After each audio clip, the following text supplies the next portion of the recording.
క్రీస్తునందున్న ప్రియులకు ప్రేమతో వందనాలు తెలియజేయుచున్నాను. మే నెల 12వ తేదీ 2024.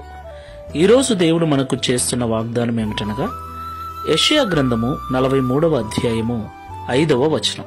భయపడకుము, నేను నీకు తోడైయున్నాను. ఆమేన్. నా ప్రియమైన సహోదరి సహోదరులారా, భయము తల్లిదండ్రులు పిల్లల విషయమై, పిల్లలు ఎగ్జామ్స్ విషయమై, విశ్వాసులు పాపం విషయమై, అనేక సమస్యల విషయమై, అనేక అప్పుల విషయమై, అనేక రకాల ఆర్థికపరమైన ఇబ్బందుల విషయమై, అనేక రోగముల విషయమై, మరికొంతమంది అయితే భవిష్యత్తు విషయమై కూడా భయపడుతూ ఉంటారు. భయము లేని వారు లేరు. ఒకరు ఒక విషయంలో భయపడితే మరొకరు మరొక విషయంలో భయపడుతున్నారు. ఏది ఏమైనా మనమందరము కూడా భయపడుతూనే బ్రతుకుతున్నాం. దేవుణ్ణి నమ్మినప్పటికీ, దేవుని మార్గంలో నడుస్తూ ఉన్నప్పటికీ ఏదో ఒక సందర్భంలో మనం భయపడుతూనే ఉన్నాం. నా ప్రియమైన సహోదరి సహోదరులారా, ఒక విషయం ఆలోచించండి. మనము భయపడటం వల్ల మన సమస్య తీరిపోతుందా?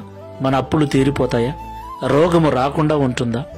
సమస్యలు వెనక్కి వెళ్ళిపోతాయా? మరొక మాట అండి, మనం ఎంత భయపడతామో మన సమస్యలు అంత త్వరగా మనకొస్తాయి. మనం ఎంత భయపడతామో మన జీవితం అంతగా కృంగిపోతుంది. భయము మనిషిని కృంగతీస్తుంది. భయము మనిషిని చేతగాని వాణ్ణి చేసి మనిషి ప్రాణాలే తీస్తుంది. అందుకే ప్రభు అంటున్నాడు, భయపడకండి, నేను నీకు తోడై ఉన్నాను అని. దేవునికి మహిమ కలుగును గాక. ఈ మాటలు వింటున్న ప్రియ సహోదరి సహోదరుడా, ఇక నుండి భయపడకు. దేవుడు మనకు తోడై ఉన్నాడు. ఆయన మీద భారం వేసి నిర్భయముగా ఈ విశ్వాసపు యాత్రలో ముందుకు వెళ్దాం. ప్రార్థన చేసుకుందాం. కృపా సత్య సంపూర్ణమైన ప్రభువా, మీకు వందనాలు చెల్లిస్తూ ఉన్నాం. భయపడకము, నేను నీకు తోడై ఉన్నాను అని ఈ ఉదయకాల సమయంలో మాతో మాట్లాడి మమ్మల్ని బలపరిచినందుకు, ధైర్యపరిచినందుకు స్తోత్రాలు. నిజమే తండ్రి, మేమందరము కూడా, ప్రతి ఒక్కరము కూడా ఏదో ఒక విషయంలో నిత్యము భయపడుతూనే ఉన్నాం.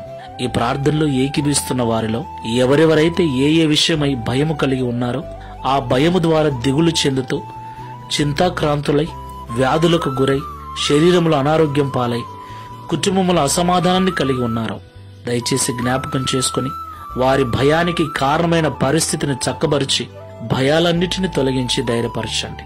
నా ప్రభు నాకున్నాడు, ఆయనే ప్రతి సమస్యను చక్కబరుస్తాడన్న విశ్వాసమును, ధైర్యము కలిగిన హృదయమును ప్రతి ఒక్కరికి అనుగ్రహించమని, తద్వారా ఈ దిన వాగ్దానమును మా అందరి జీవితంలో నెరవేర్చి మీ నామమును మహిమపరచుకునమని యేసు నామములో ప్రార్థిస్తున్నాము తండ్రి.